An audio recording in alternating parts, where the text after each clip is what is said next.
Okay, this is time for a little Inspector Theater here. Can I come in? Come on in, Mr. Fire. The door's open for you. Thank you. You always make me feel so warm and welcome. Oh, Bud, they didn't require self-closing springs on the doors when this home was built. No. Oh, Bud, that's not the code here. You don't have to have self-closing springs out here. No, you're supposed to have some self-closing springs. Most of the things you care about are on that side of the door. Okay? All the important stuff is on this side of the door. In case of a fire. I know it's a nuisance. I took my spring off because, I shop in bulk. I carry a lot of groceries in. That was a nuisance. No. I made an educated decision to do a foolish thing. We're supposed to have a self-closing spring, but that's not why we're here.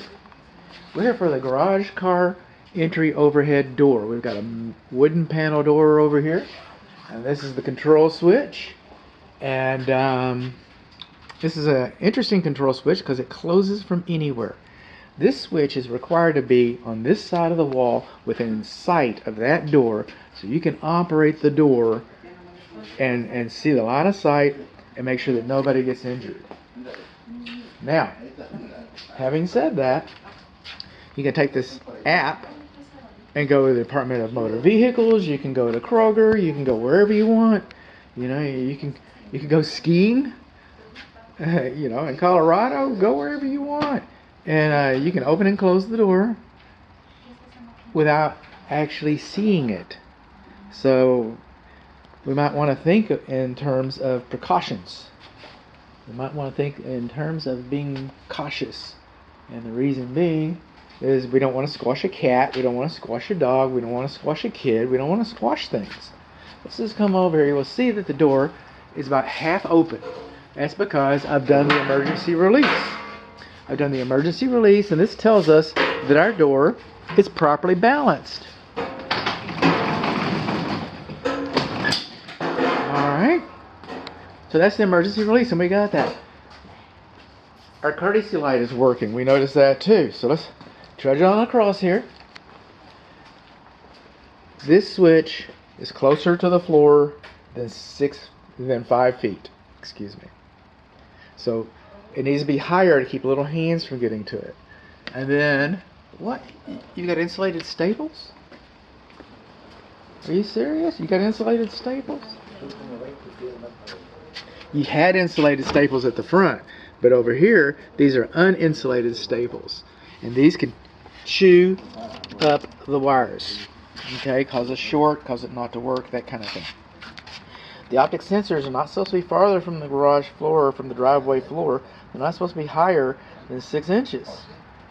For dogs and cats and stuff to get in there. This is our manual door lock, and it's been disabled. That's a good thing. That way you don't close the door, lock it, forget about it, come back, try to open the door, and your door gets all jammed up. So that is a good thing. It's a good thing that we have that. What else, Bud? There's got to be something else. Sure there is. Okay, we should have a warning notice posted on this door. A lot of times it looks like a little kid getting squashed or something like that. We're missing our warning notice. Come over here, we're supposed to have a warning notice on this door too. We do not have a warning notice posted on this door. And then on the bottom corners of the first panel, we're supposed to have spring tension notices. And that's what we're supposed to have. Now, I do not do a block test. Okay. It's baked in the inspection report that I don't do it. My inspection agreement is in. My inspection agreement posted online, it's in. All those things is in. So what we're going to do is I'm going to do the optic sensor. I have instructions baked inside your inspection report that show you how to do a block test should you choose to do it. I am just going to use my big old flat zombie hoof. I'm going to trudge across the country here, mile after mile, and I'm going to be a dancing fool. And I'm going to take my big old flat zombie hoof, and I'm going to break the beam. Voila! Open sesame. Okay? So, that works. while we're here, because I think this is the only place that I've noticed it, is if you'll notice, we have a popcorn texture ceiling, and a lot of times, and we see we got signs of roof leak right over here. Got a little bit of movement right over there. Got a little bit of tape and bed issues right here, and that really looks like an application thing. Well, actually that's a drywall seam, and the tape is falling off of that. But I can look behind it, and it doesn't look like there's a lot of shear movement, which is a good thing. But our tape and bed is giving it up here, here, here. And but this is a popcorn ceiling. That's what they call it.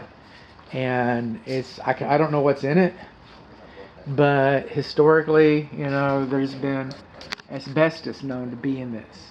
And there is no reason or sense to have it tested for asbestos. Just treat it like it's asbestos. You can encapsulate it, which would be kind of difficult because it's peeling away over here in some places. You could encapsulate it, and that's perfectly fine by the EPA. That's painting over it. And it looks like it's been painted over already. But painting over it would be one way to do it. Another way to do it would be simply to take it down. And to take it down means that the kids need to go visit their grandparents. Whoever takes it down needs to be wearing personal protection. We all know how that works, with the mask and those kinds of things. We've been there. And bag it up and take it to the hazardous waste dump for Dallas County. Is free. And just tell them, I think I got some asbestos here, take it. And they'll take it. Won't cost you anything. And you're going to wear personal protection when you take this down anyway. You wouldn't do this without goggles. You wouldn't do this without a mask. You wouldn't do this without gloves. You're going to do all that anyway. Just bag it up, vacuum, dry, damp, mop the ceiling, let it dry again, vacuum again, and then paint and texture it, and then you'd be all right. You'll be all right. So we don't know. We don't test for environmental issues like that. We don't know whether it's asbestos or not, but it's easy and economical to treat it like as if it were. But anyway, the garage door switch is too low. Don't have a notice.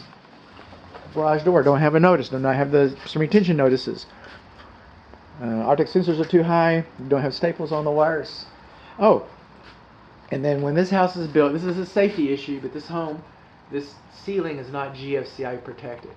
And in the 80s, they weren't. So that might be considered to be grandfathered in.